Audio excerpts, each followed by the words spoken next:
labuteiros, como é que vocês estão? Espero que todos estejam maravilhosamente bem. Estamos aqui em mais um Labuta Podcast e esse episódio vai ser um episódio científico especial, rapaz. Hoje eu tô com a honra de receber aqui a doutora Kiara. Tudo bem, Kiara? Tudo bem, prazer estar aqui. Nada, cara, a honra é toda nossa. Mas, Kiara, você é doutora de quê? Eu sou farmacêutica, eu tenho mestrado e doutorado em farmacologia pela Unicamp e trabalhei num projeto grande da Petrobras de desenvolvimento de novas plantas para produção de biodiesel, então plantas Massa. produtoras de óleo. Nessa Uhum. sequência, eu continuei na área empresarial, abri uma empresa de biotecnologia de sementes, depois comecei a trabalhar com a cannabis medicinal. Massa, massa. Você vê que a labuta dela é diversificada, mas você vê que é uma alta capacidade técnica, né, para estar desenvolvendo isso. Muita capacidade técnica, tanto na parte de desenvolvimento de sementes. A gente precisa aqui no Brasil trabalhar com um arcabouço regulatório muito pesado. Então, Uhum, muito Ministério da Agricultura, Ministério de Ciência e Tecnologia, a parte toda do arcabouço de cuidado, né, que a gente tem uhum. com utilização de novas variedades de sementes no país agro como o nosso. Sim, sim. Então, eu comecei nessa área do agro, do desenvolvimento de sementes, e posteriormente eu vim para a área da saúde. Então, eu tenho toda uma parte já consolidada de trabalhos com grandes culturas, como soja, milho, algodão, e na parte farmacológica eu tenho várias empresas e vários projetos, tanto em cannabis e também em outras plantas e outros medicamentos. Massa, massa. Você vê que essa labuta é muito interessante, viu? E se você ficou curioso, fica com a gente. Mas antes de avançar, eu preciso falar dos nossos patrocinadores, que sem ele a gente não estaria aqui acontecendo, né? E você aí, rapaz, você quer gravar o seu conteúdo com qualidade de estúdio? Vem aqui para Nexus Studios. E aqui a gente você pode ou gravar o seu podcast ou então fazer o seu conteúdo profissional. Você está querendo viajar, seja alguma viagem corporativa ou viagem de lazer, a gente tem a Unique Travel, que é a empresa aqui da região do Vale de São Francisco. Elas fazem pacotes especiais para você que queira viajar na empresa com um pacote empresarial, férias, final de ano, ou seja, uma viagem para carnaval, Semana Santa, enfim. O pacote lá é só entrar aqui no QR Code que vai estar aparecendo aqui na tela da gente e entrar em contato. E você, que você está querendo contratar alguém ou está procurando emprego, a gente tem a Ítaca Recrutamento e Seleções. É uma empresa especializada para levar você para sua máxima potência, o lugar que vai ser a sua Ítaca. E você, empresário, que está precisando de mão de obra qualificada e não tem tempo hoje de focar nesse processo seletivo, que é uma coisa extremamente importante para você manter uma empresa duradoura e uma cultura importante, entre em contato com a gente, faça seu orçamento. O QR Code vai estar aí para você escanear e entrar em contato com a gente. Tá certo, pessoal? E, doutora, vamos lá. É, Hoje, atualmente, você atua em algumas áreas, como você trouxe nessa área, tanto quanto de medicinal quanto farmacológica, certo? Certo. Só para eu entender um pouco melhor, quando você fala nessa parte de laboratório de sementes, o que que seria esse laboratório de sementes? É para melhoramento, para tirar doença? O que é que seria esse melhoramento genético? No caso, gente, das nossas áreas de atuação, a gente trabalha mais com melhoramento genético mesmo. Então, a gente trabalha com as empresas que possuem as tecnologias de semente. Então, falando especificamente do agro, e que eu trabalho aqui no Vale há mais de 10 anos, então a gente trabalha com o desenvolvimento de novas variedades de milho, novas variedades de sorgo, novas variedades de milho, de soja, desculpa, e também outras culturas que a gente pode estar atuando trazendo principalmente os estudos voltados para sementes. Então, o foco da biotecnologia que a gente trabalha é na melhor genética de sementes. Certo. Agora, você falou de algumas culturas que, pelo que tem um conhecimento, a gente não tenha isso propagado, como a soja, como o milho aqui na região. Esse melhoramento é feito aqui na região ou é feito fora? Como é que Ele, é- funciona isso? ele funciona híbrido, digamos assim. Uma Hum, parte vem de fora e vem para as grandes empresas que estão aqui na região, sendo que hoje aqui é um polo muito grande de desenvolvimento de sementes. Então a gente tem a Bayer, uma grande sede de desenvolvimento de sementes aqui, uhum. principalmente de milho e de soja também. A gente tem a GDM, hoje é uma empresa muito grande de desenvolvimento de soja. E a gente tem outras empresas que estão chegando por aqui. Então, Petrolina, ela virou o Vale de São Francisco, não só Petrolina, Juazeiro também, sendo que a nossa empresa fica em Juazeiro. A gente trabalha com o desenvolvimento dessas novas variedades de sementes para as grandes culturas. Então, o Uhum. meu background, ele vai da área farmacêutica e da área agro. Então, Sim, hoje sim. aqui no Vale, a gente considera o Vale um hub também do desenvolvimento de sementes. Então, a Uhum. parte agrícola toda, né, pode ser feita aqui. A parte de grande produção de grãos, aqui, infelizmente, não tem como a gente fazer, porque a gente precisa do rio e a gente não tem como, né, irrigar áreas tão grandes, por exemplo, de soja ou de milho. O que Então, acontece muito na soja é a questão de que o pessoal planta e vem pela chuva, né? E acaba que tem essa isso, necessidade que aqui a gente não isso. teria A essa. gente, É isso, né? aqui você não, aqui obrigatoriamente o nosso cultivo ele é feito, né, com a irrigação. A gente precisa tanto da fertirrigação e também da questão da utilização da água Uhum. do rio de forma controlada e assim com todo o cuidado que a gente tem aqui no Vale para a gente utilizar de forma consciente. Então, as grandes culturas, mais de milhões de hectares, né, de soja ou de milho, né, que é a vocação agrícola do país, aqui na nossa região não é isso que vai acontecer, né? Sendo que a gente cultiva muitas frutas, que são áreas pequenas de alto valor agregado. Hum. Mas a semente, né, é feita a parte inicial, a parte mais importante, a parte mais valiosa das empresas, ela hoje está sendo desenvolvida aqui no Vale de São Francisco. Massa, rapaz. Isso aí é uma coisa interessante que não era do meu conhecimento essa situação. Agora, o que é que leva o Vale de São Francisco hoje a trazer isso para cá? Quais são os nossos diferenciais competitivos que fazem que grandes indústrias, como a Bayer, por exemplo, venham para cá fazer as suas sementes aqui e levar para outros lugares? Aqui a gente tem um bioma específico, que é único do Brasil, que é o bioma Caatinga. Então, assim, não Uhum. existe em nenhum outro lugar do mundo esse bioma. Aqui a gente tem essa temperatura específica praticamente o ano todo. A gente não tem inverno. A gente tem água em abundância, né? De uma maneira consciente, como eu já disse. E também a gente tem a luminosidade. Então, a gente tem a insolação perfeita para o desenvolvimento de qualquer cultura. Então, a Uhum. gente tem 12 e 12 horas de luz certinho. Então, isso é uma característica muito preciosa. O que a gente tem aqui é como se fosse uma estufa em céu Uhum. aberto.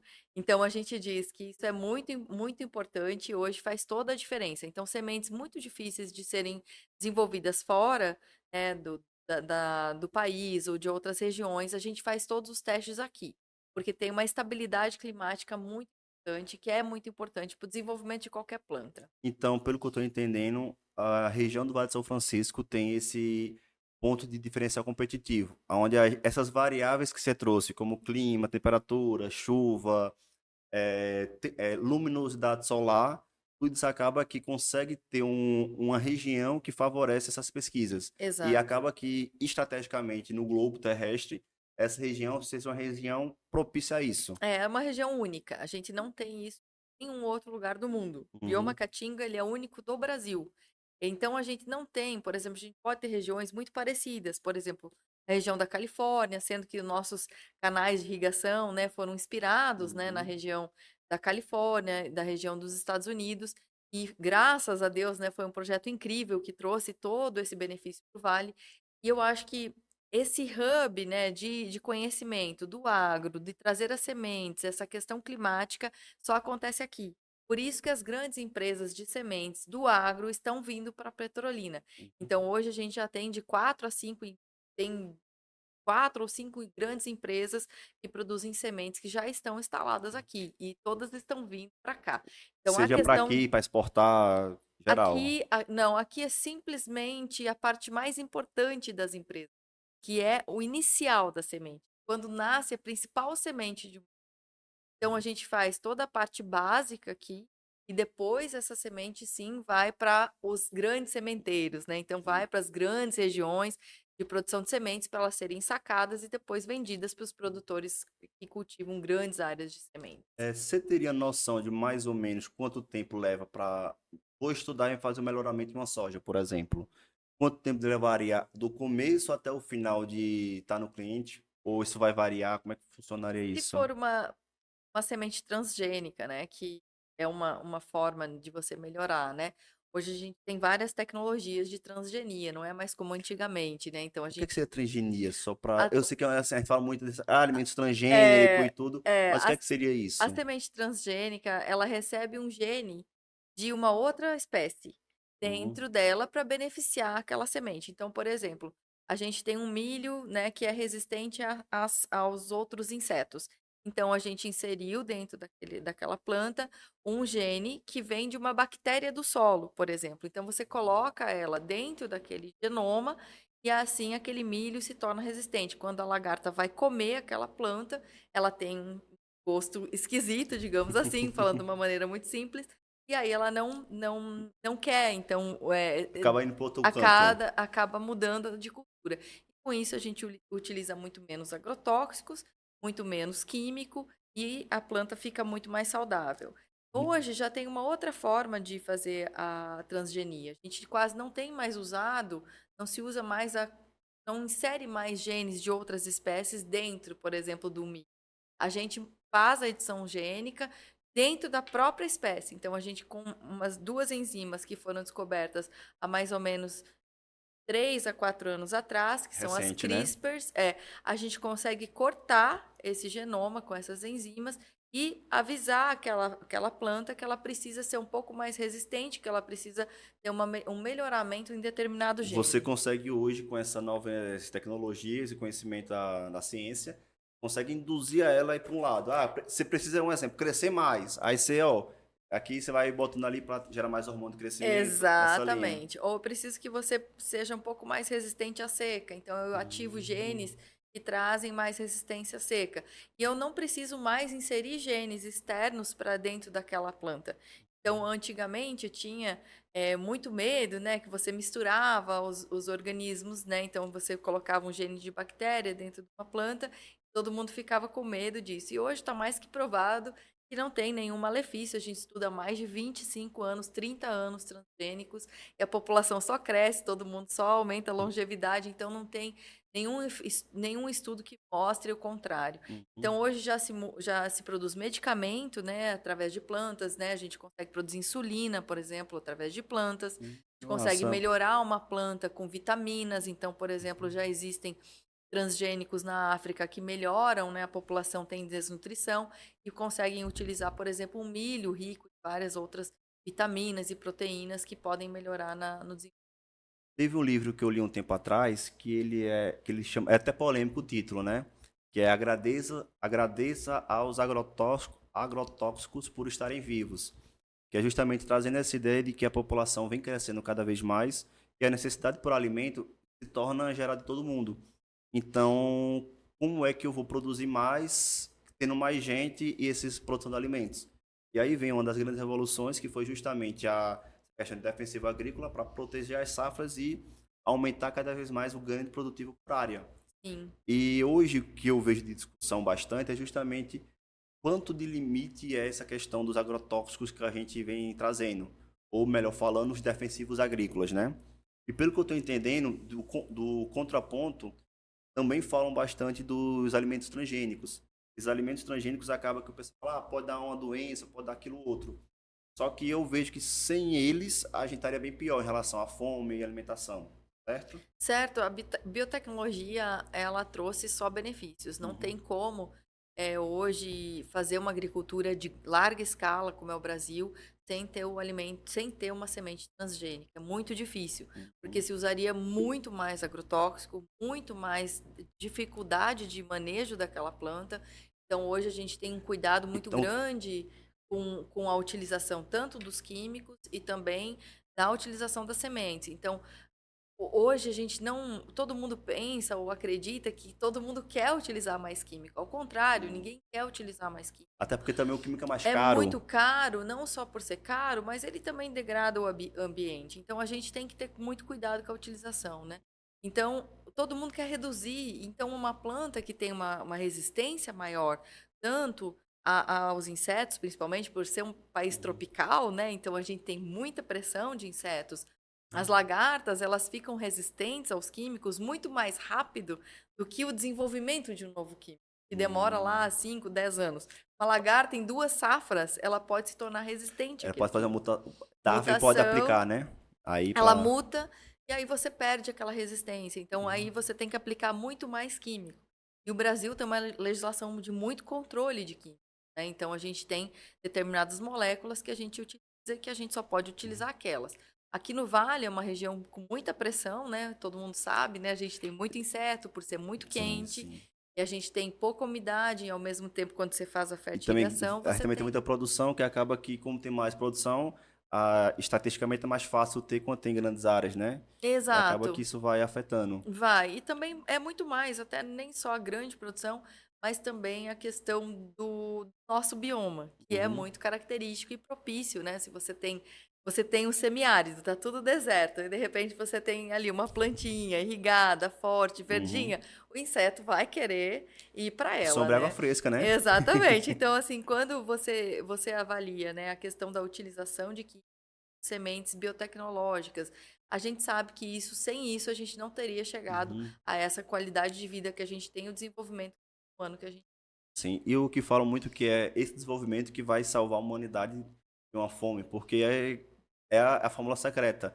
Terra não se cria, não se produz mais. Então, como é que a gente produz mais com menos terra? é Até também que vem para outra variável, que é a questão de mão de obra, que cada vez mais está mais difícil essa questão de mão de obra para a área do campo. Então, muito. como é que a gente equaciona isso? Eu acho que é o segredo dos produtores, o desafio dos produtores rurais agora é esse, é produzir mais e menos áreas, gastando menos químico e sendo mais ecologicamente correto, né? Com certeza. Eu acho que assim, o agricultor brasileiro, ele é muito consciente, porque ele é muito pressionado. Nós aqui do Uhum, Vale, quando você trabalha tanto com sementes para voltadas, né, para as grandes culturas ou também com as frutas, nossa, a gente tem uma regulamentação muito pesada para poder exportar essas frutas, para a gente poder utilizar essas frutas na concentração de químico. Então é tudo ultra analisado, a gente tem controle de tudo.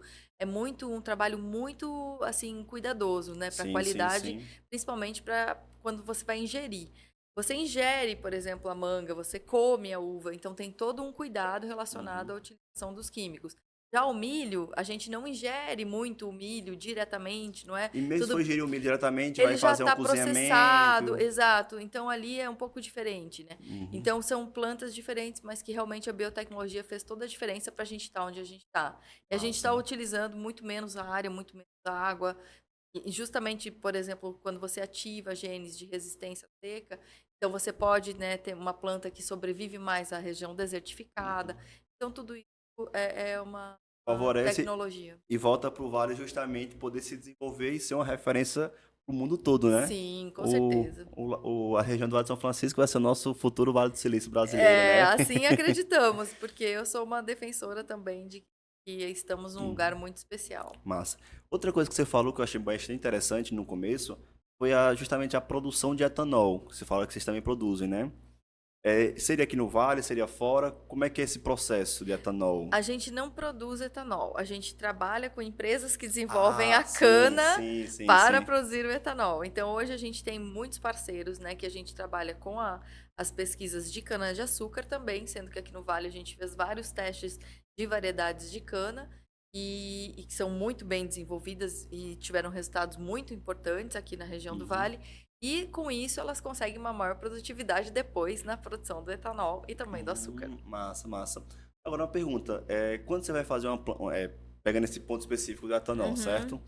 Quando a gente vai pegar a cana de açúcar que é feito para a gente chupar ela ou fazer uhum, o caldo de cana uhum. e pega uma para etanol, qual é a diferença entre elas duas?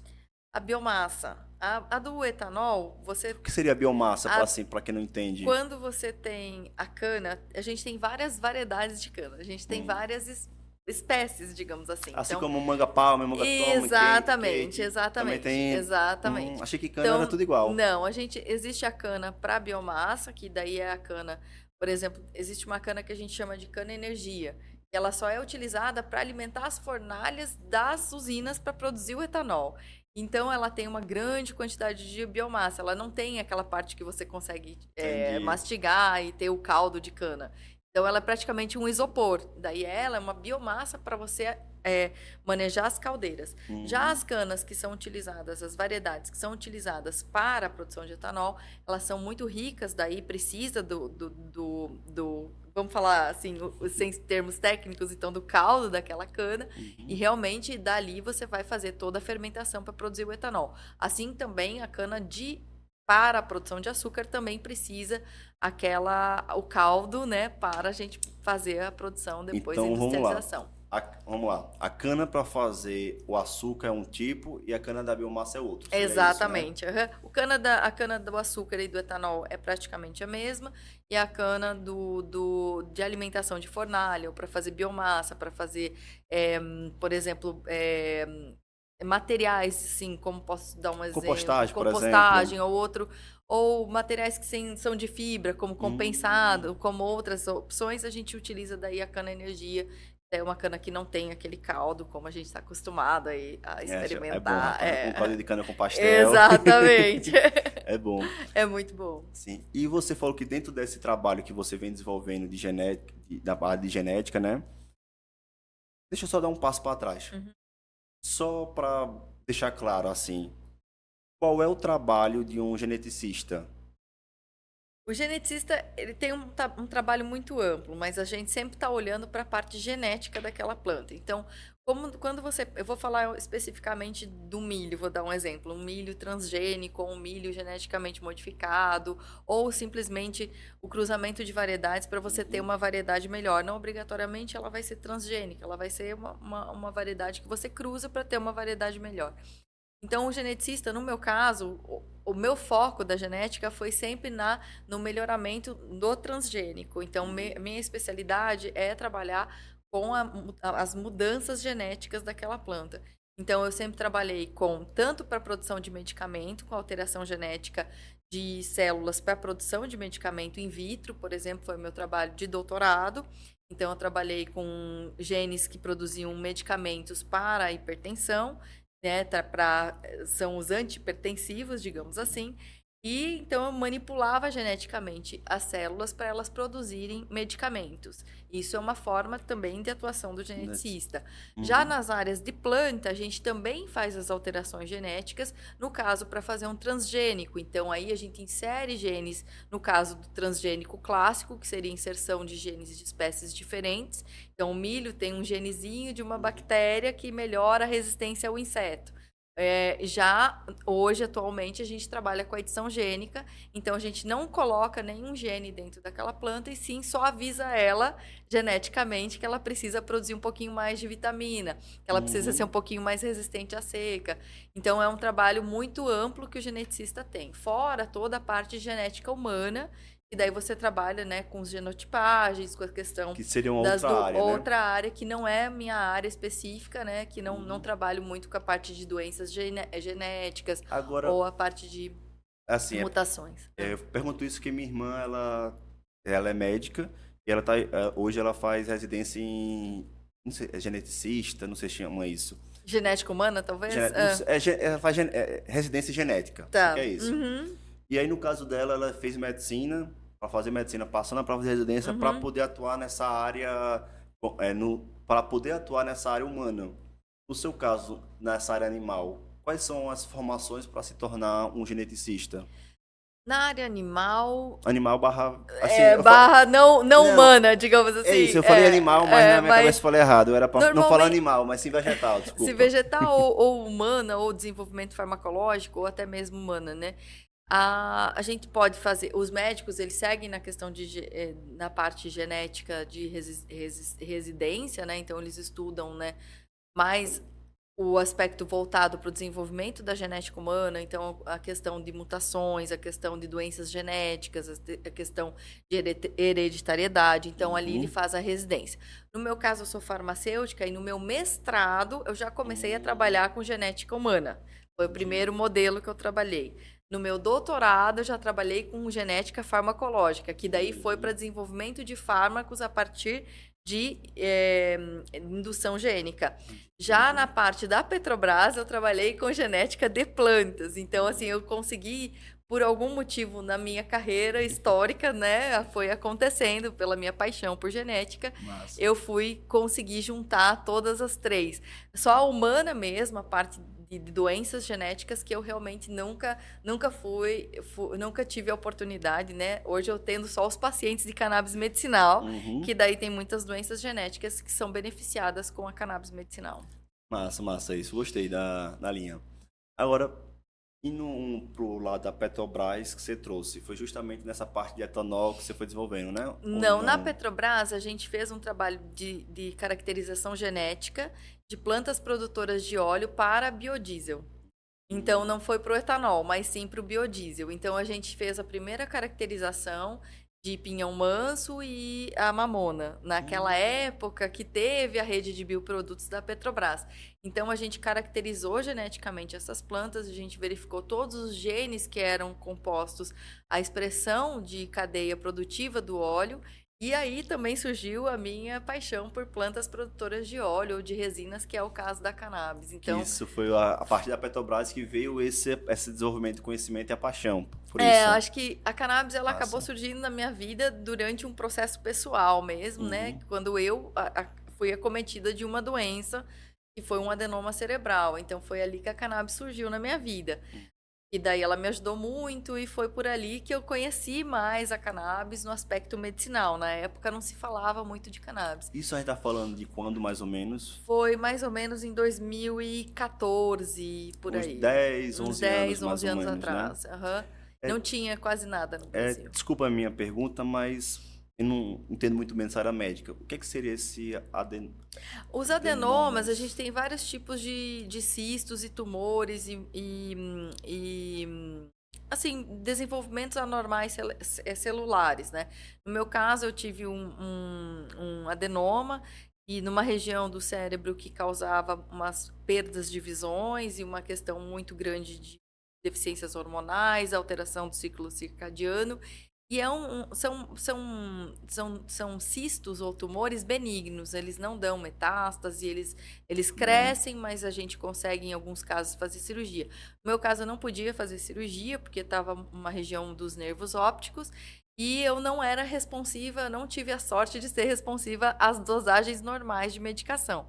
Então, eu demorei muito para conseguir descobrir qual que era a minha dosagem de medicação. Então, eu sofri bastante até eu descobrir. E aí que a cannabis entrou também na minha vida, porque nessa época eu utilizava mais ou menos na faixa de 20 a 25 comprimidos para tentar organizar Imagina uma tudo que estava pressão, acontecendo, né? dores de cabeça, pressão. Muita perda de visão, a questão da mudança do ciclo circadiano, então sono, narcolepsia, um quadro clínico bastante difícil, né, para a medicina resolver e não responsiva à medicação convencional. Então a cannabis ela acabou surgindo por causa disso. Então eu tive a sorte, né, de conhecer a cannabis nessa época. Então eu acabei trazendo dos Estados Unidos a primeira vez e acabei utilizando, e eu utilizava já nos primeiros meses, eu passei de 25 comprimidos para 5 comprimidos. Isso aí é uma Então redução foi muito grande. uma mudança de vida ali que a cannabis trouxe para mim. Então, eu tenho uma relação não só como pesquisadora com a cannabis, mas eu também tenho uma relação de história de vida também. E só para situar, assim, para fazer um paralelo, para quem não conhece essa temática, na parte quando a gente está trazendo sua vida que você não tomava medicamento, como é que era essa qualidade de vida antes e depois dessa questão dos medicamentos? Só para quem nunca passou por isso, espero que a maioria não passe, mas... Quem passou, como é que foi essa transição para entender? Assim, quando eu comecei a adoecer, a gente não conseguia saber o que era, né? Então demorou até entender o que estava acontecendo. E aí foi uma sequência, né, de passos, assim, porque a doença ela nem sempre vem de uma vez só. Então você vai passando. E eu estava numa fase de muito trabalho, com 30 e poucos anos, né? Então A gente ali... vê aqui que sua labuta aqui. É, você falando muito aqui, eu quero longa, saber quantas vidas você tem já, porque é muita coisa já fez. E aí, nessa época, eu comecei a adoecer e não sabia o que era, né? Você vai adoecendo, você não sabe, de repente você tá muito cansada. Daí começou a mudar um pouco a visão, comecei a ter muitas perdas de visão, que foi um dos casos. Então comecei a mudar muito, não enxergava aqui, não enxergava ali, e daí começou também uma questão hormonal. E aí eu fui adoecendo desse jeito, não tomava nenhuma medicação, era uma pessoa saudável, mas de repente comecei a ter esses tipos de problema. E até daí descobri, aí foi fazer ressonância, aí descobriu, aí era um achado que eles consideravam normal, até entender que era daquilo que estava tudo Uhum. acontecendo. E aí começa a tomar medicação e não responde àquela medicação. Então, foi um momento bem complicado da vida das nossas famílias, porque imagina, né, você ter ali a pessoa, não tem muito o que fazer com ela, né? Sim, sim, E sim. aí depois Seja, de um seja para vocês, seja para os pais, pro pro esposo esposo, também, que deve ter preocupado bastante, então né? foi um momento bem difícil nessa época. E aí a cannabis surgiu, né, dessa maneira, e o meu irmão foi um grande. Eu tenho dois irmãos, o mais velho é farmacêutico também, trabalha muito com medicação também, especialista em formulações de medicamento, e meu irmão mais novo, jornalista, sempre um pesquisador, um estudioso da cannabis. E ele falava para mim, olha, tem muito efeito no câncer de cérebro o canabidiol. E aí a gente soube lá nos Estados Unidos que já estavam sendo utilizados. Então a gente conseguiu dessa maneira começar a ter acesso à medicação. E assim, ele no caso, ele alivia as dores, ele retarda, como é que o canabidiol ele funciona no teu caso? No meu caso, como eu tinha muitos efeitos de alteração metabólica, então tanto do ciclo circadiano, de sono, então hora muita insônia, hora muito sono, dores, né? Muita inflamação, uma inflamação generalizada por conta do tumor. E Daí você tinha viver com dor é muito ruim, muita rapaz. dor. E daí até o frio também era uma coisa difícil para mim. Lá em Curitiba eu sofria muito mais, aqui é muito mais confortável para mim. Uhum. Então eu gosto muito do calor, né? Vale já tem essa característica e seca, né? A questão do seco também é muito importante para mim. E aí, nessa época, eu realmente tinha que achar maneiras, né? Então, o canabidiol, ele veio para melhorar tanto a parte inflamatória, tanto a parte de sono, a parte dos espasmos, tinha muito espasmo muscular, então tremor, né? Tremor Uhum. essencial e tudo mais. Isso ajudou demais. E aí, claro que daí com o tempo, juntamente com a medicação convencional, né? Junto os dois, deu certo ali. Eu dei a sorte Massa. de sair muito bem ali daquele quadro. E hoje essa qualidade de vida é 100% outra a partir desse medicamento, né? Sim, 100% outra. E eu tive a primeira autorização de autocultivo do estado do Paraná. Fui a terceira também do Brasil. Então, eu fui a terceira pessoa a ter autorização de poder cultivar em casa e poder formular o próprio medicamento, né? No caso, só para Então, contextualizar também, você podia fazer seu medicamento por conta que você era farmacêutica e tem tudo isso só pelo cultivo você já poderia. não, por ser farmacêutica me ajudou muito, né? Uhum. Porque daí Facilita, eu né, os facilita manejos. o manejo e tudo mais. Mas no caso, qualquer pessoa, né, que teria o interesse ou que tem interesse, hoje tem milhares de habeas corpus no Brasil, principalmente mães de crianças epiléticas, né, que Autistas também, 500. autistas que também desejam cultivar, mas cultivar é uma coisa muito difícil, né? Não é uma tarefa fácil de cultivar cannabis em casa, tem que ter tempo, tem que ter cuidado. E as sementes também são caras, é tudo muito difícil. Hoje, graças a Deus, tem muito mais acesso, tanto, né, nas ONGs e também na indústria farmacêutica. Mas no meu caso, na época não tinha, era muito caro importar, era difícil de importar. E eu não gostava daquela medicação que vinha, né? Eu não sabia de onde vinha. Então, eu preferia fazer o meu próprio medicamento. Então, eu consegui a primeira autorização do estado, do Paraná, e assim fui, conheci a planta, trabalhei muito com muitas variedades, com muitas sementes, tive fora do país também para estudar sobre isso. Uhum. E aí eu fui adquirindo muito contato com a planta. Entre você começar a usar o canabidiol e você conseguir essa autorização, foi quanto tempo que levou? Foram mais ou menos uns 3 anos e meio. 3 anos e meio? Uhum. E assim, tudo que vem de fora tem um custo mais elevado. E eu Sim, imagino que um medicamento farmacológico que tem todos esses traves políticos e questões tributárias, acaba que eleva muito custo. Hoje, você teria alguma noção, assim, você lembraria quanto é que você gastava e quando você deixou de gastar ou economizar só em poder cultivar em casa? eu gastava naquela época na faixa de uns R$ 7.000 por mês. Nossa senhora, muito dinheiro, velho. Não tinha condição. A gente não tinha condição. E realmente a gente se desfez de muita coisa, né? Para conseguir ali aquele tempo, até sair a autorização. E aí, por muito tempo ali, a gente ficou naquele limbo, né? Do medo de não ter medicação, do medo, né? De estar lidando com a planta, né? Porque é uma planta proscrita, então, que é uma planta proibida no Brasil. Então, mesmo que ela não era rica em THC, é uma planta proscrita, né? Então, a gente Uhum. tinha muito medo. Então, até eu ter autorização, depois que a gente teve autorização, todo mundo conseguiu ficar mais tranquilo, relaxado, poder fazer a medicação. Hoje, lá em casa, todo mundo utiliza cannabis, né? Meus Uhum. pais minha mãe tem fibromialgia, meu pai para prevenção do Alzheimer, que tem muitos casos na família, e os meus dois irmãos também utilizam para prevenção de dores, da ansiedade, do sono e tudo mais. Eu tenho minha avó ela é usuária do canabidiol, Sim, justamente pela essa questão da memória. sim. E não só isso, mas também quando você vai para terceira idade, que é o caso de minha avó, Uhum, acaba que ela também tem outras dificuldades, uhum, que acaba que a gente vê uma diferença bastante gritante nela no uso do canabidiol dela, sim, onde você vê mais disposição, mais alegria nela e que muda. E até a questão da memória facilita ela e ajuda ela a lembrar das coisas, sabe? muito. É, quem já passou por isso, ou quem convive por isso, sabe como é que é olhar outra pessoa se esquecer de você, passar que não é uma coisa, não é legal isso, cara. Não. E tem nesse formato, eu vejo que é um avanço para a questão de pesquisa do Brasil. Uhum. E aí eu já faço essa pergunta.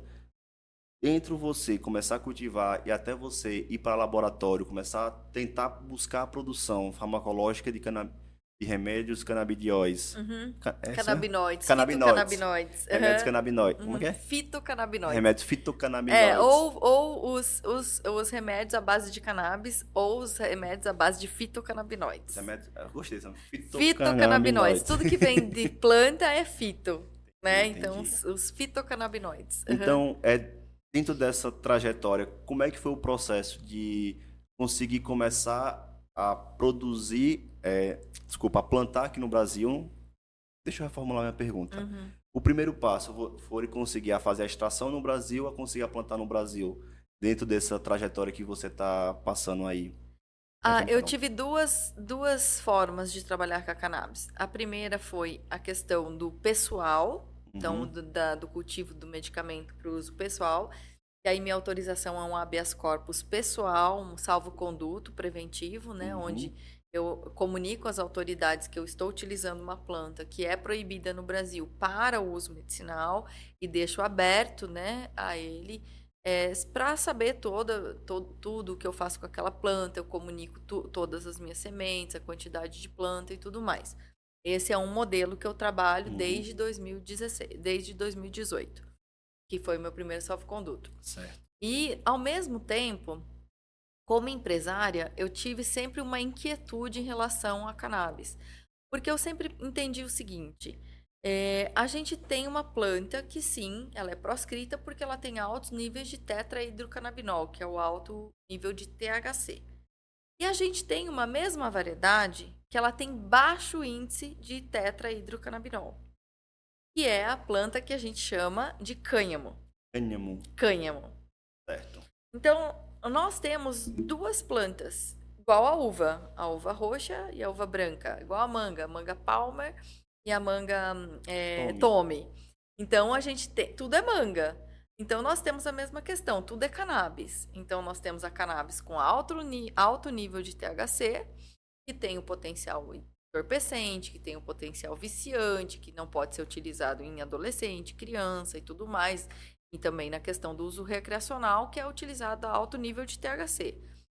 E a cannabis de baixo nível de THC, que é onde a gente faz bastante o canabidiol.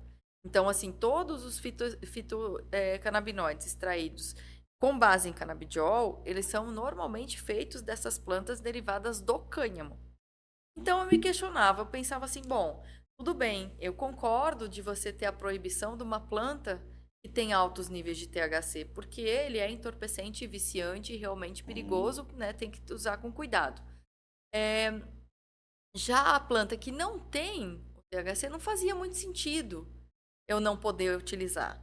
Então, eu entrei com um processo contra o nosso Brasil, falando o seguinte: olha, eu concordo que o alto nível de THC eu não posso cultivar porque é uma planta proscrita, Uhum. só que o baixo nível de THC eu não As entendo. cânhamos, né? O Cânhamo.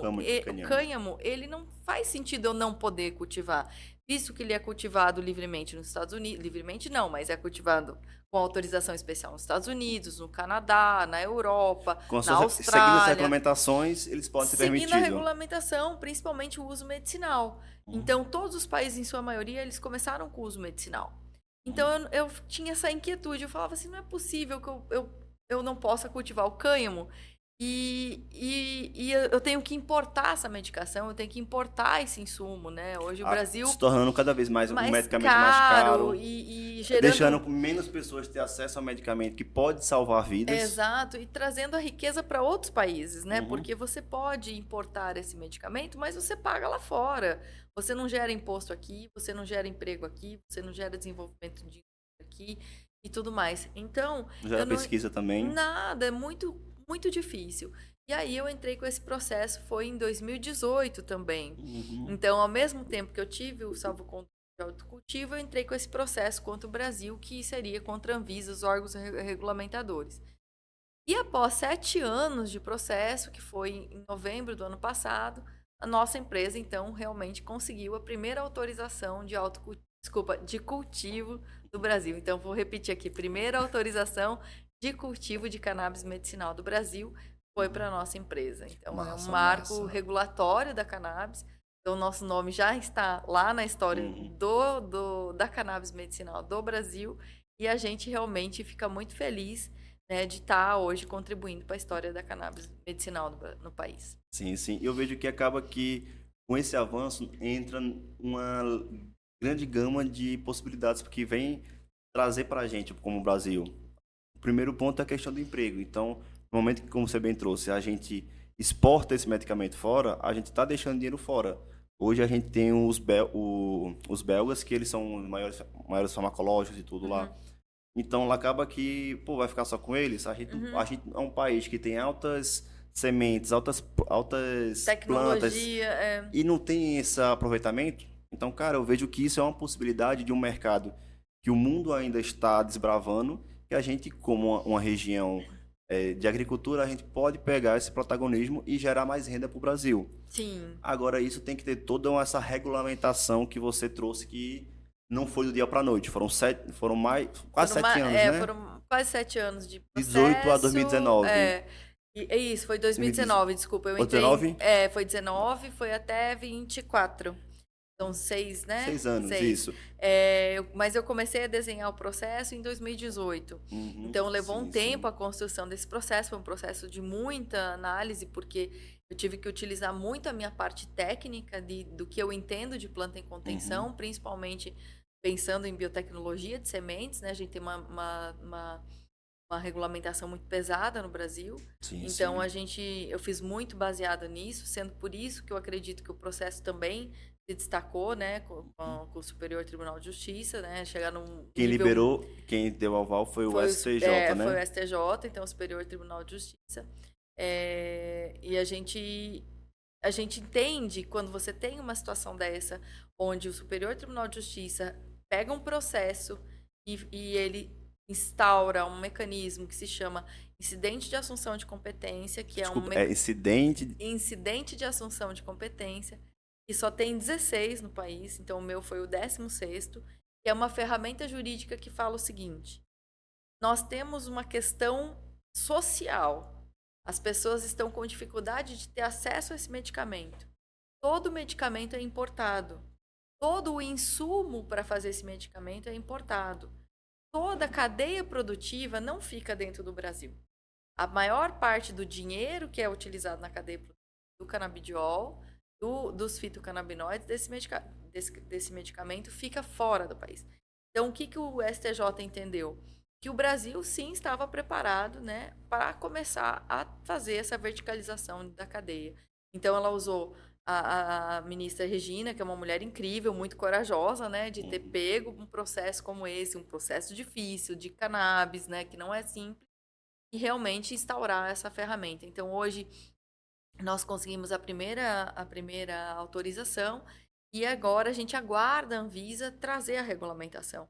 Então a ministra deu 6 meses para a Anvisa trazer essa regulamentação. E aí a gente vai saber assim, o que, que a gente vai ter que fazer, como é que a gente vai ter que cultivar. Uma coisa eu já digo, vai ser algo extremamente restrito, como é feito lá fora. Porque nós não estamos tratando de algo simples, nós estamos tratando de uma planta para medicamento. Então, provavelmente vai ser um cultivo altamente restrito, vai ser um cultivo indoor, vai ser um cultivo controlado, altamente Tem que ter todo um certificado, padrão, tem que ter todo todo um um padrão padrão de de qualidade para poder qualidade garantir aquele remédio naqueles padrões, com aquela qualidade, com tudo nos certinho. conformes. Aham. Então, assim, vai ser é como se você cuidasse daquela plantinha, né, para ela já pensando nela lá no processo final, que é a produção daquele medicamento. Então, nós temos aí uma oportunidade agora, né, para o Brasil também se tornar uma grande referência na produção de cannabis medicinal.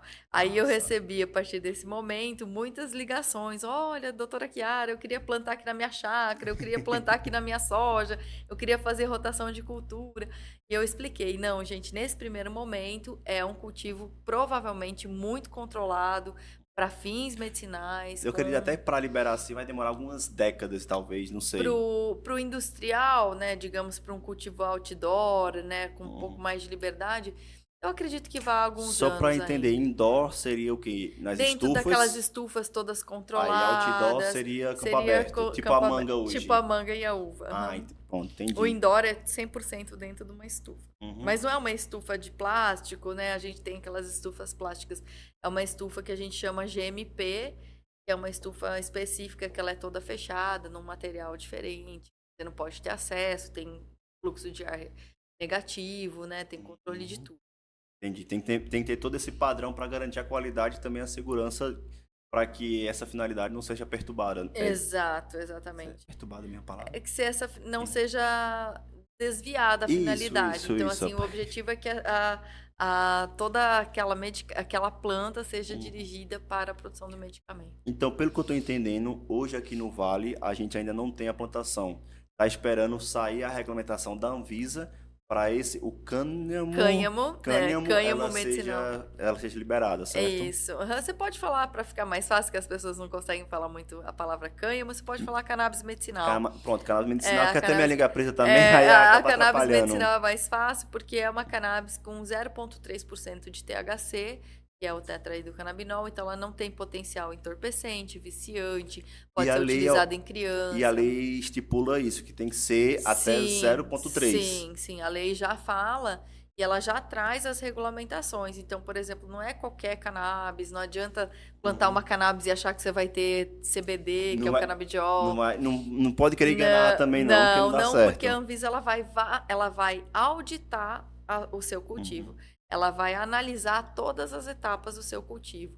Então, vai ser provavelmente um cultivo altamente controlado. Mas então hoje no Brasil não existe a Não, produção de CDB ainda. não Todo, existe. Tudo vem de tudo vem fora. de fora. Uhum. Mas hoje uma pergunta assim, é, a gente está falando de commodities, né? Que Uhum. acaba que o agronegócio torna commodities. Uhum.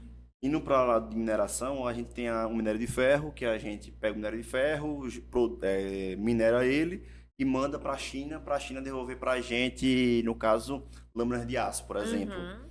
Hoje, no caso, a gente conseguiria comprar esse minério de ferro para dentro do Brasil fazer o beneficiamento dele. No caso, a gente conseguiria comprar hoje A fora cannabis. o CDB Uhum. bruto e beneficiar aqui. É isso que acontece hoje. Então, Ah. aí você compra dos países que produzem e você beneficia aqui no aspecto de diluir, né? Você faz uma diluição, invasa esse medicamento, coloca a sua marca e vende na farmácia, né? Entendi. Claro que é um processo bastante restrito, que é Também medicamento. não é assim, a gente tá Tudo falando aqui, mas não é medicamento, fácil não. É não, tudo uma tudo burocracia, em toda a metro, questão Anvisa. Anvisa e Metro, todo o controle de qualidade internacional, GMP internacional, é toda aquela questão de compliance que a gente chama para a produção do Certo. medicamento. Hoje vocês já fazem esse beneficiamento do CDB aqui no Brasil. No CB, do canabidiol, Isso, né? do Sim, canabidiol já se barra faz. CDB para aqui. Isso, aham.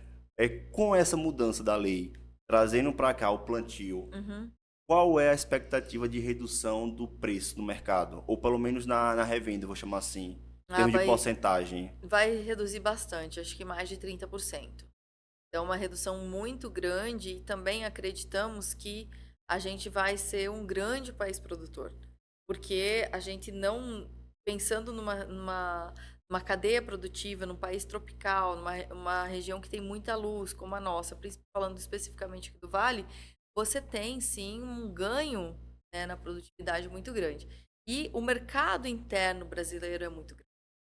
Então a gente está vendo aí Até o quinto maior leis, mercado do mundo, consumidor em termos de populacional, né? sim, É o quinto, acho que é o oitavo, na verdade. de várias coisas, por exemplo, cosmético, ele é o segundo maior.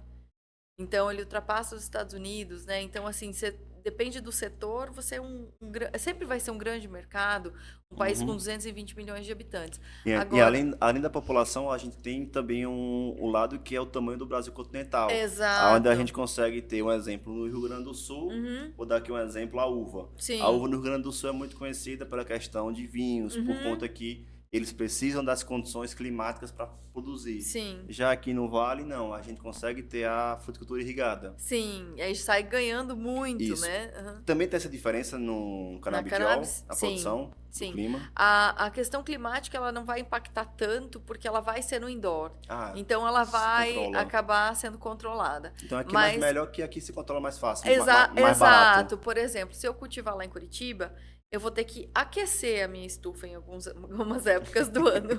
E aqui a gente sempre vai resfriar a minha Uhum. estufa, né, durante o ano todo. E aí você tem uma redução de custo, né? Então hoje o custo energético de produzir fora do país também é muito alto. Além do frete que só deve vir por fora para cá, né? Aí encarece Exatamente, mais. tudo muito caro. Então a tendência é que o Brasil se torne um grande produtor para atender o mercado interno, que é o Uhum. nosso objetivo como DNA, atender o mercado interno. DNA na É a sua nossa empresa. empresa, DNA Soluções e Biotecnologia. Então a gente tem a DNA, que vai atender como mercado interno e também o mercado externo. E também a parte de insumos, né? Porque hoje muitas empresas que têm canabidiol em farmácia sofrem por não ter o insumo aqui, porque tem que importar. Uhum. E No aí caso, isso é uma venda, né? Tem que vender. falta o insumo lá fora, não tem fidelização do fornecedor, porque o fornecedor nem sempre tem aquela quantidade de canabidiol necessária. Então, a verticalização do processo vai ser um processo muito legal, vai ser um processo lindo que vai acontecer no Brasil. E eu te garanto que o Brasil vai ser um dos maiores produtores de cannabis medicinal. Sim. E veja, me preparando aqui para o papo contigo, eu acabei estudando e vi alguns temas que eu achei extremamente interessante fora dessa parte farmacológica do canabidiol. Quando a gente pega a questão da planta da cannabis, acaba que ela tem altos índices de coesão do material dela, onde facilita, um exemplo, usar o cannabis para a planta da cannabis, no caso as raízes, o caule dela, as folhas, para fazer alguns materiais reaproveitados, ecologicamente corretos, vou chamar assim, Uhum. além de questões como fazer compostagem também desse material. Como é que você vê? Porque assim, vamos lá, é uma planta e a planta ela não é só ela. Ela vai ter CDB, que o CDB você tira na folhinha Na dela ou no flor. caule? A flor dela. Na flor e no caule. Na folha e no caule você tira. Uhum. Só que você vai tirar, vai ficar outras coisas dela. Uhum. O refúgio, vou chamar Uhum. assim. Uhum. Dentro desse refúgio, eu já vi, mas eu queria entender de você como é que você vislumbra esse mercado de verticalização da cannabis, não só na parte farmacológica, mas também nesses outros possibilidades de mercado que ele pode atender. Eu acho que vai ser a nova revolução agrícola. Assim como a cannabis está sendo a nova revolução médica, né? Porque hoje quem escolhe utilizar cannabis é o paciente, né? Que a gente só tem 1% de médicos prescritores ainda, mas o paciente estuda tanto, né, as próprias patologias, que ele mesmo define que ele gostaria de utilizar, então ele busca, né, um tratamento mais personalizado. Já mostra o novo caminho da medicina. Mas Que isso vai não é só o paciente querer, tem que passar pelo tem medicamento, que tudo, medicamento não, tem que tudo, passar pelo médico, tudo. tem que ser laudado para Sempre poder tem que conseguir, ter né? laudo, sempre tem que ter receita. Você não consegue comprar, mesmo nas associações, nas ONGs, sem receita. Você tem que comprar com as receitas. Uhum. Então, mas o que eu quis dizer é o seguinte: a cannabis, ela vem como uma revolução da área médica. porque ela faz com que aquele paciente tenha um outro jeito de qualidade de vida, uma outra forma de qualidade de vida. Então, a gente entende a cannabis como uma revolução na área médica e também na área agro. Porque, por exemplo, você extrai o canabidiol, você pode utilizar o caule, até mesmo folha, você pode até utilizar aquela biomassa toda para extrair medicamento. Ok? A gente já sabe que existe potencial farmacológico em raiz, a gente já sabe que existe potencial farmacológico em folha também. Então, a gente pode usar aquela planta como um todo, só falando da área médica. Uhum. Agora, quando você passa para cannabis industrial, que foi uma parte do meu processo também, né, no STJ, eu pedi medicinal e industrial. O medicinal foi aprovado. Eu acredito que no futuro o industrial também vai ser aprovado. Então, nessa área industrial não Não é existe. aprovada ainda no Brasil. Então, a DNA, o que, que a gente vai propor, né, agora para as questões governamentais? A gente vai propor que a gente inicie o medicinal, inicie pesquisas para o industrial, pesquisas controladas, visto que a gente já vai ter que controlar todo esse cultivo. Uhum. Então, se eu puder já fazer testes para formar, como você diz, o resíduo, né? A gente poder ter um bioplástico, a gente poder fazer um tecido, a gente poder fazer um concreto de cânhamo, a gente poder fazer cosmético, a gente Uhum. poder fazer é, outros modelos de Doce. doce, comidas, várias sementes, grãos, né? Uhum. Ração animal e tudo mais. E além disso, a gente poder ter créditos de carbono também, que a planta de cânhamo, ela absorve mais carbono do que as outras plantas. Então a gente chama de uma planta que regenera tanto o ambiente e também o solo. Então ela é uma planta regenerativa. O solo, assim, O solo, só para contextualizar, para ver se a minha linha tá certa, certo? Quando a gente pega a questão da planta, ela vai fazer ATP, absorver e tal. E na absorção, durante o dia, ela vai absorver mais CO2 e liberar o oxigênio, certo? certo. Quando ela vai para de noite, é o inverso. Uhum. Só que dentro do saldo dela, mesmo que seja doce de dia, doce à noite, ela ainda fica com saldo positivo na geração de oxigênio nessa mudança, correto? Seria isso? Sim, falando da questão de captação, De captação sim. de carbono, porque assim, quem está acompanhando um pouco mais sabe que eu gosto dessa área de crédito de carbono e tal, eu estou perguntando justamente para entender esse modelo. Isso, Então você consegue ter essa consegue ter captação. maior captação. Então você capta 5 vezes mais do que uma floresta. Então a planta de cânhamo. E é um cultivo muito rápido, ela tem um ciclo de vida de 3 a 4 meses. Então você tem que Curto. plantar muito, né, para você ter uma rotação. Agora, Porque depois as florestas mais velhas, elas começam elas começam a absorver menos, né? Uhum. E acabam gastando mais, até pela idade daquela planta. Sim, sim, entendi. Agora, na rejuvenescimento do solo, Isso aí eu não entendi, como é que se rejuvenesce o assim, solo? por exemplo, assim, vários solos, vou dar um exemplo de Chernobyl, que a gente teve o acidente lá da usina nuclear, do radioativo.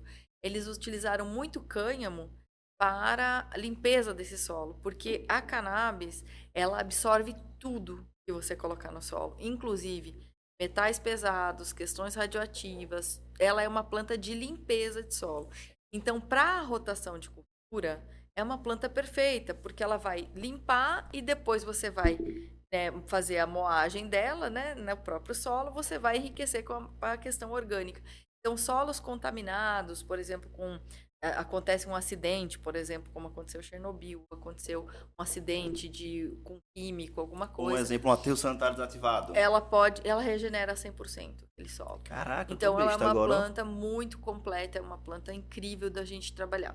Uhum. Então, a gente tem essa possibilidade também no industrial de trabalhar com a cannabis. Como ela ainda é proibida no industrial, a gente, como empresa, né, primeira autorizada pro medicinal, a gente vai pedir autorização para fazer pesquisa já para o industrial. Massa, massa. E o bom é que a gente tem aqui a região do Vale de São Francisco hoje é um celeiro de universidades, né? Sim. Acaba que a gente tem a UPE, a gente vai ter a Univasf, vai ter a UNEB, a gente vai ter a FACAP, UNIT, enfim, a gente tem um polo educacional gigante aqui que acaba que favorece mais essa pesquisa. Sim. E só dando um passo para trás, todas essas possibilidades da área industrial do cannabis não é que você está inventando e tirando da cachola. Já existem estudos provando isso, correto?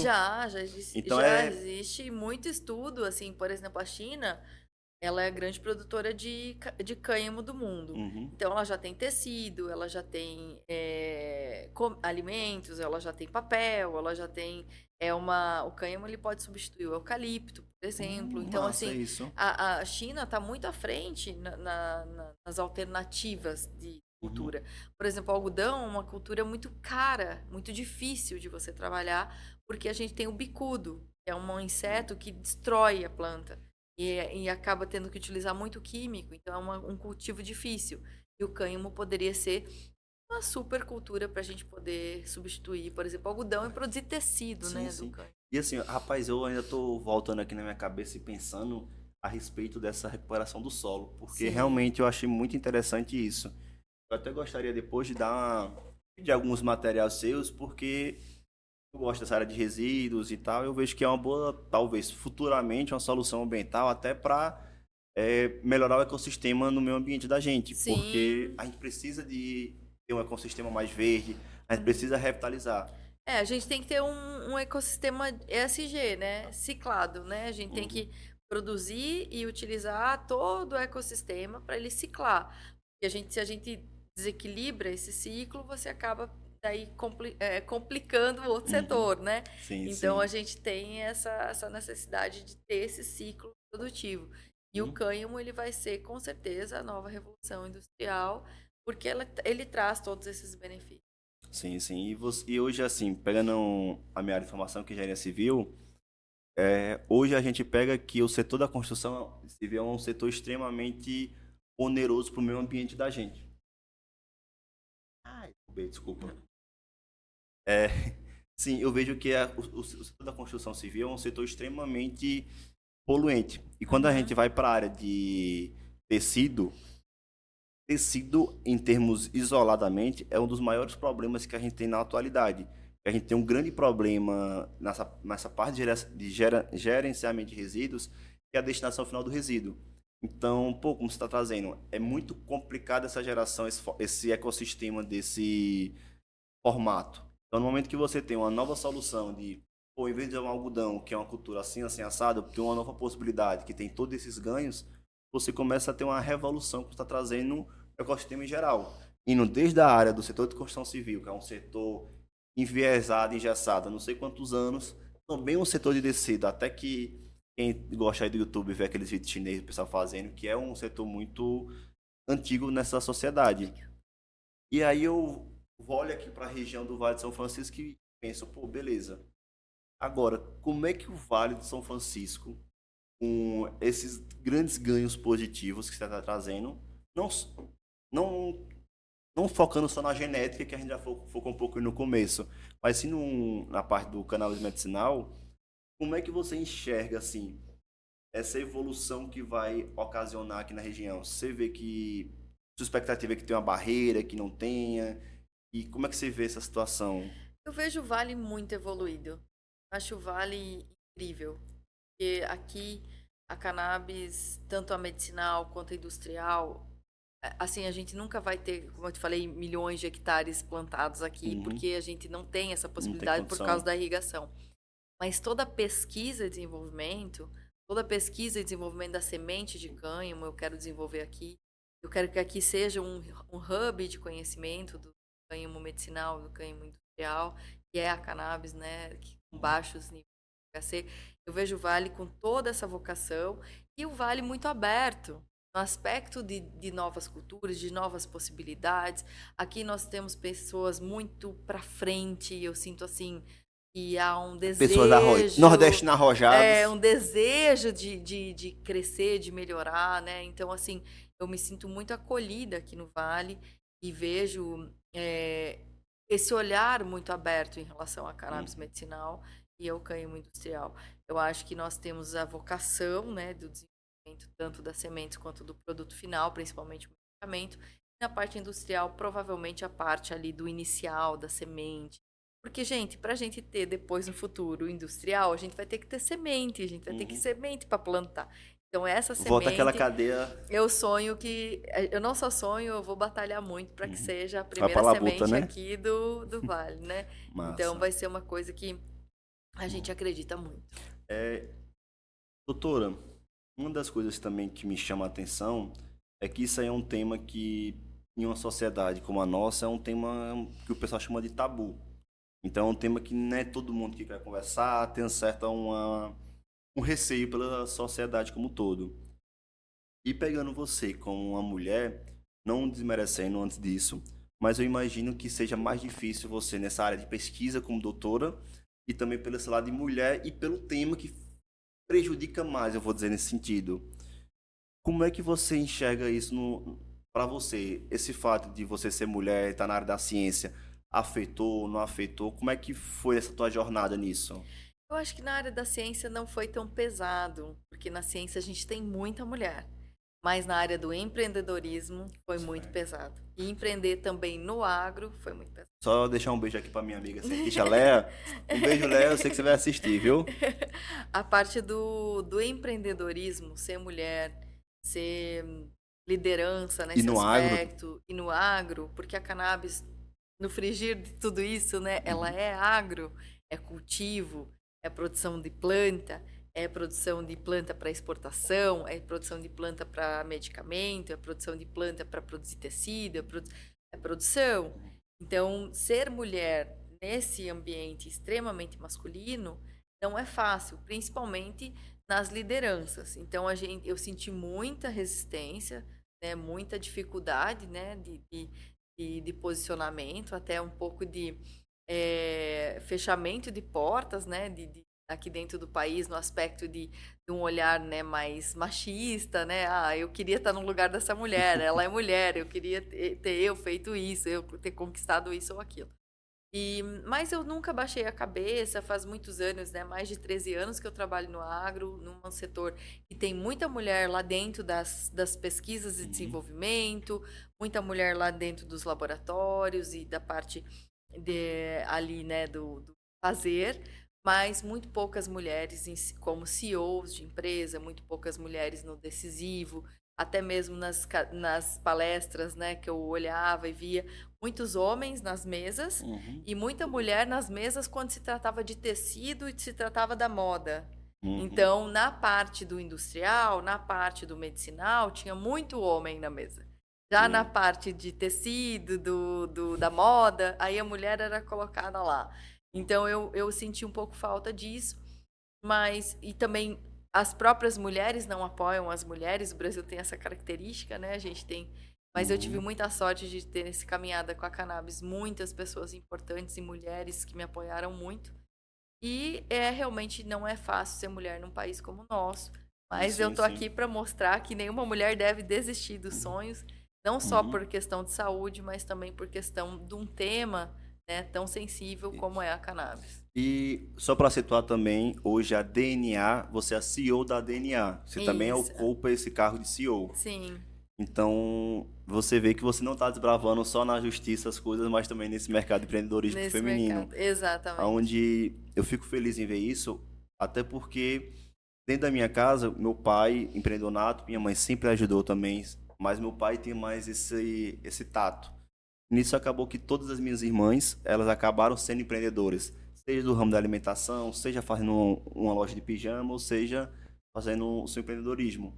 E um relato que eu escuto muito delas também é justamente essa questão no machismo em si. Uhum, E acaba que, graças a Deus, na minha casa, meu pai era contra isso, nunca uhum, me ensinou essa outra linha. uhum, E quando eu olho para fora e eu vou ouvir um relato de amigas, de pessoas, mulheres que querem empreender, isso se torna muito mais comum. E quando você vem para o agronegócio, acaba hoje que, ridiculamente falando, fica, mulher bonita, mulher no agro é para vender produto, uhum, mulher isso, aquilo, outro. Só que, pô, uhum, pera aí, rapaz. Mulher é muito mais observadora, na minha uhum, ótica, né? A uhum, observadora, ela consegue observar muito mais detalhes que a uhum, gente não consegue observar. uhum. Principalmente eu, que tenho um TDAH, para observar Sim, detalhes, sou muito ruim. Então eu vejo que esse desbravamento que você está trazendo não é só significativo nessa área do cannabis, mas também por esse lado do empreendedorismo feminino. sim, Que eu vejo que o Vale tem grandes mulheres e que precisa muitas vezes de inspirações como você para poder estar nessa labuta aqui para estar desenvolvendo. Principalmente as mulheres mais jovens, né? Eu acho que eu comecei a empreender com 20 anos. Então, muito nova, né? Não tive nenhum exemplo, assim, nenhum. Meus pais não eram empreendedores, então foi uma coisa muito nata, até uma questão de necessidade de se desenvolver e tudo mais. E eu vejo assim, eu vejo as meninas mais jovens e eu sempre estimulo, né? Eu falo, Uhum. olha, tem o desejo, tem uma ideia, luta por ela. Todo mundo vai falar que vai dar errado, todo mundo vai falar que você não tem jeito, todo mundo vai falar que você tá no caminho errado, que vai ser o caminho mais difícil. Mas se você sente dentro do teu coração aquela vontade, aquele desejo, luta. E vai. Mesmo quando você achar que tá dando tudo errado, pode ter certeza que vai dar certo. Mas Sim, sim. acredita. E se esse caminho não deu certo, uma coisa importante que a gente tem pouco aqui no Brasil, a gente fala muito pouco da questão da mudança, né? Da mudança do seu foco. Então, não deu certo aqui, empreender aqui, muda para esse. Lá nos Estados Unidos, você mede um bom empreendedor pela quantidade de empresas que às vezes não deram tão certo. Mas ele teve tanta experiência para quando ele chegou ali deu certo essa. Uhum. Então, assim, nunca é não dar certo. Eu sempre digo, não foi tão legal essa experiência é mais legal, esse modelo é mais interessante, Tem uma e frase que eu assim gosto você muito, vai. tem uma frase que eu gosto muito que fala que eu nunca perco, ou eu ganho, ou eu aprendo, né? Então Exato. a gente tem que ter esse sentimento de, pô, precisa aprender e desenvolver. E Sim. uma coisa que você falou aí que eu bato muito na tecla aqui, do Brasil, é que, pô, pera, se eu pegar minha empresa e vender, no Brasil o pessoal vai perguntar, ué, tu tá quebrado, tu Uhum, faliu? uhum. Nos Estados Unidos, não. Quando você vende a empresa, pô, parabéns, cara, que massa. Você conseguiu Você conseguiu atingir. atingir o Aham, resultado. aham. Porque, cara, você fez um negócio tão massa, tão inovador, que outra pessoa pegou, quis comprar aquele negócio seu. Sim. Então, é uma visão diferente de mundo que o brasileiro ainda tem em comparativo com o americano. Eu vejo que a gente também tem que mudar isso.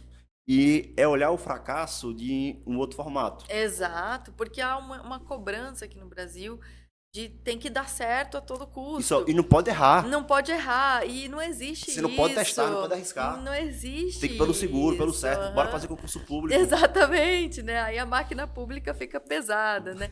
Então, assim, você tem que estimular as mulheres, estimular os adolescentes e crianças também a empreender, né? O Uhum. Brasil por natureza, não tem essa vocação.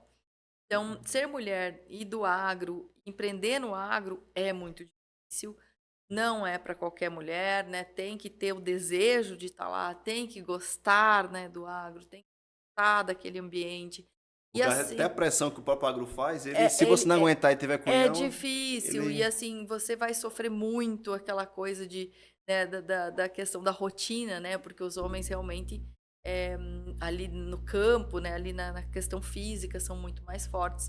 Apesar que eu conheço mulheres muito fortes, muito mais do que os homens e que levam a tem mulheres que valem ali mais do que, né, trabalham Rapaz, muito forte. eu falo que minha namorada Então, mesmo, eu não gosto nem de brigar com ela, que ela já lutou boxe, já foi então campeã. você vai perder. Ela já foi campeã brasileira de boxe. Então, rapaz, eu não dá pra certo, não. Exatamente. Então, assim, antigamente tinha muito mais isso, da mulher ser o sexo frágil, da gente não Uhum, poder estar nesses ambientes, e hoje não é mais assim, né? E é uhum, muito mais da nossa postura também de querer estar. Então, a minha mensagem para as meninas, para as adolescentes, para as mulheres também que estão aí empreendendo, normalmente com 3 jornadas, né? Porque são mães, mulheres, empreendedoras e tudo donas mais, de casa donas de também. casa, né? Então é pesado. Então eu digo para não desistir do sonho, porque sempre quando se acredita vai acontecer. Sim, sim. E trabalhar, né? Ele Porque tem que não parar a adianta bota. ficar só esperando, né, que não vai acontecer, tem que Não, trabalhar. tem que trabalhar. Uma coisa que eu falo também em relação a. Não indo pra mulher, mas trazendo meu exemplo aqui no Labuta. Esse aqui é a minha quarta temporada. Já fiz, parei, fiz, parei, fiz, parei. E nisso, quem me conhece desde a escola, quem estudou comigo na escola sabe que eu sou meio gago, falava Uhum. meio rápido e tal. E quando eu tive a ideia de fazer o podcast, pô, eu ouvi minhas irmãs, "Oxê, tá fazendo um podcast? Pô, pera, tu nem tá conseguindo falar direito." Eu tenho um problema de dicção, então foi um desafio para mim fazer isso. Então, não é tão fácil. Então, a gente vai ouvir, independente de ser homem, ser mulher, independente de um cenário. Só que muitas vezes o formato daquilo magoa mais, machuca mais, sabe a gente? E eu também tenho as frases que se falarem comigo vão me magoar. Uhum. Mas o importante que eu enxergo nisso e eu tento falar sempre aqui no podcast que é como um empresário americano, rapaz. Não importa quantas vezes você quebrou, não. Importa quantas vezes você levantou e tentou seguir na sua jornada. Melhorando. Tentou estar melhorando sempre. Uhum. Tem uma frase também que eu gosto. Eu sou muito de frase, sabe? Eu Uhum. gosto Que muito de bom. frase. Também gosto. Tem uma frase que eu gosto muito, que é aquela, cara, você tem que saber o que você quer fazer. Uhum. Mas se você não sabe o que você quer, tudo bem. Faça uma lista do que você não sabe, que até a passagem de Alice nos País das Maravilhas. Uhum. Se você não sabe para onde vai, qualquer caminho serve. Exato. Então, se você quer empreender e tá na dúvida, pô, começa uma coisinha, treina. Porque no final, aquele conhecimento, aquele que você for aprendendo, lá na frente pode lhe ajudar com uma coisa que você nunca imaginou, né? Nunca imaginou. Eu falo sempre isso, a teoria dos pontos, né, do Steve Jobs. Ele fala assim, preste atenção nos pontos, né? Então, você às vezes resolve fazer um curso de alguma coisa que nem tem muita relação, ou você faz uma coisa que você fala, por que eu tô fazendo isso? Eu tô com vontade de fazer, e depois de anos, você vai, poxa, se eu não tivesse feito aquilo, né? Se eu não tivesse estudado aquilo. Então, assim, no caso de Steve Jobs, ele fez um curso de negócio de letras, como escrever letras de uma forma mais bonita. Isso acabou tendo um impacto na Apple incrível. Então, as letras, a forma de escrever, a forma limpa e tudo mais. Então, a teoria dos pontos, preste atenção até mesmo nas pessoas que você conhece, até mesmo nos passos que você vai dar, ou as dificuldades que você vai ter. Eu, há 1 ano atrás, ou 2 anos atrás, quando eu falava da cannabis, do cultivo, todo mundo olhava de um jeito assim, nossa, mas isso não Tá vai viajando na acontecer. maionese. Nossa, que absurdo essa mulher falar um negócio desse. Nossa, isso não vai acontecer no Brasil tão cedo. Ou o que essa mulher acha que ela é para falar que vai acontecer dessa forma? Ou muitas pessoas Uma realmente... visionária, né? muitas pessoas realmente não falavam mais comigo, então, sabe? Falavam, bom, ela tem preconceito, a questão de realmente não querer falar, não querer tocar nesse assunto. Então, realmente foi um desafio. É um desafio até hoje, vai continuar sendo. Mas eu acho que tem que ir pra frente. É aquela, a gente tem que trabalhar duro até o pessoal falar, vixe, que mulher de sorte, viu? Tipo isso, né? Todo mundo acha que é sorte, né? Rapaz, essa mulher conseguiu assim por... Aí vão que falar, sorte. que sorte, isso, aquilo, outro. Não viu tanta trajetória que a gente teve que fazer para chegar. Tantas noites sem dormir. E assim, nessa história da cannabis, eu só posso agradecer muito a minha família. Assim, se eu devo a eles 100 milhões% tudo que aconteceu. Porque é uma família que se juntou também por causa da cannabis, se juntou por causa da doença, se juntou por causa do apoio, de acreditar. Tipo, minha mãe e meu pai nunca duvidaram desse projeto, nunca chegaram para mim e falaram assim, pare de fazer isso porque não vai dar certo. Foi exatamente o contrário, né? Foi assim, filha, você acredita, então vai. Sabe? Filho, você acredita, então vai. Vamos unir a família, então, para fazer acontecer. Então, foi uma família que eu falo que é uma família canábica, porque realmente foi incrível o meu projeto. E meu marido, meus amigos, que me abraçaram muito. Foram poucos que ficaram realmente comigo ali, me apoiando nesse projeto, porque muitos realmente achavam que isso nunca ia dar certo. E olha aí, né, agora que a tá primeira dando, né? autorizada, né, está aqui. Aí, pra gente aqui é uma honra em trazer uma representatividade que isso aí é um marco histórico pro Brasil. Sim. Então, tá conversando contigo, ser uma visionária nesse segmento que é tão primordial, volta a arrementar meus sonhos do Labuta. Que eu penso, pô, a gente tem uma capacidade gigante de desenvolver. Sim. Agora, a gente tem que ter essa garra, essa persistência. Mesmo que o pessoal, essa doida, aquilo ou tal, mas, pô, todo mundo fala que todos os visionários têm um pouquinho de loucura, né? Todo mundo tem que ter. Tem que ter. Então, eu fico muito feliz nisso. E para mim, eu vejo que o Labuta tá fazendo seguindo os seus passos realmente que a gente quer seguir, é justamente trazendo essas histórias. Porque eu tenho certeza que quem tá acompanhando até aqui esse episódio da gente vai estar gostando desse papo, vai se inspirar com essa sua história, que ela é muito bonita.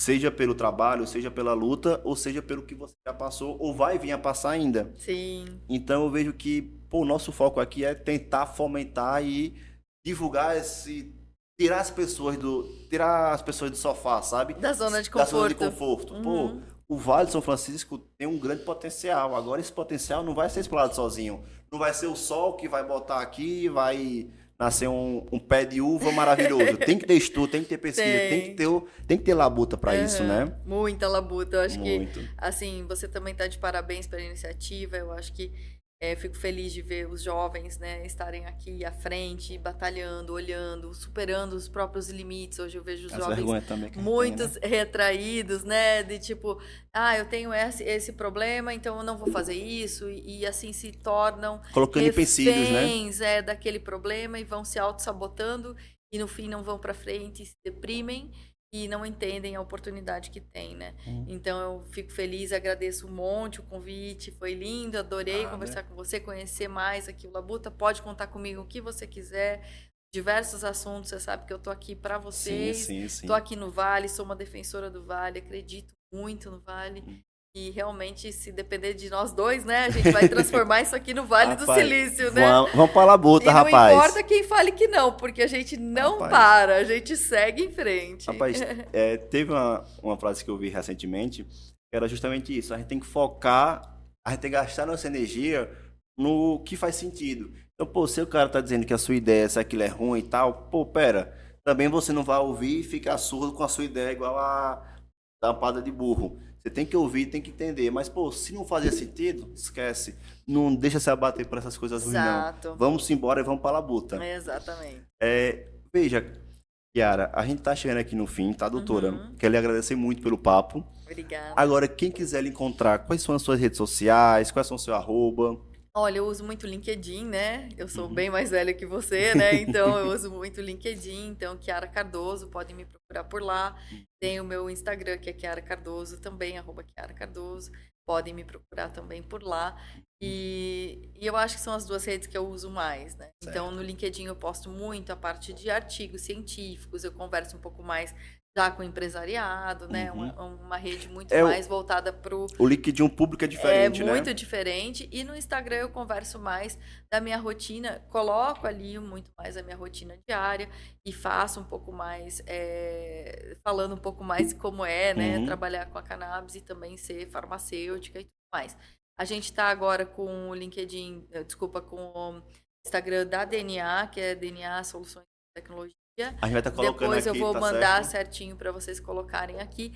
E a gente vai começar a alimentar ali também com conteúdos e tudo mais para o pessoal poder acompanhar. Massa, massa. Obrigada pelo convite. Muito Nada, bom. eu que agradeço a participação, tá certo? E nisso, a maior dificuldade que eu tive aqui hoje foi não fugir muito dos assuntos, porque acaba que tinha hora que eu falo, não, eu quero puxar, mas para mim o papo foi incrível. Eu fico com gosto aqui de querer fomentar e buscar alguns outros assuntos, mas vamos deixar para depois. Vamos para a próxima. Vamos para a próxima. E também a gente tem que saber se o pessoal vai gostar, né? Exato. A gente aguarda, vê o feedback e depois vocês sim. podem contar comigo para o que vocês precisarem. Pronto. Pessoal, se vocês gostarem aqui da doutora Kiara no Labuta Podcast, eu já peço para vocês deixar sua curtida, seguir a gente no YouTube e também acionar o nosso sininho. E deixa nos comentários se você quer a doutora Kiara aqui novamente no Labuta Podcast. Porque por mim você já vem de novo aqui, rapaz. Tem muito assunto, viu? Vamos lá. Obrigada pelo convite. Tá. Muito obrigado. E para você que foi até agora, um grande abraço, um grande beijo, um forte abraço. E se Deus quiser, até o próximo Labuta Podcast. Muito obrigado e é isso. Obrigada, querido. Até mais. Até mais.